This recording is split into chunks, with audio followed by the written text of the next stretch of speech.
Hello বন্ধুরা, কেমন আছো? আজ অনেক দিন পর চলে গেছিলাম রামপ্রসাদের বাড়ি। জানি কালী পুজো মিটে গেছে, তবে সাধক রামপ্রসাদের বাড়ি বলে কথা, সেখানে একটু নিরিবিলিতে যাওয়াই শ্রেয়। ছোট থেকেই মা কালী, রামপ্রসাদী শ্যামা সঙ্গীত দুটোই আমার কাছে খুব প্রিয়। আর তারই প্রতিষ্ঠিত কালী মন্দির বলে কথা, সেখানে গিয়ে একটু শান্তিতে সময় কাটাবো সেটাই স্বাভাবিক।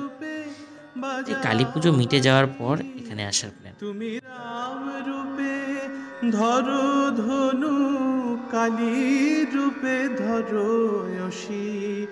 হোমা রাম রূপে ধরো ধনু, কালী রূপে ধরো যশী।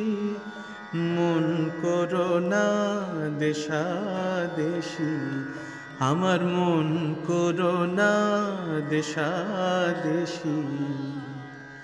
প্রসাদ বলে ব্রহ্ম নিরূপণ, এমন কথা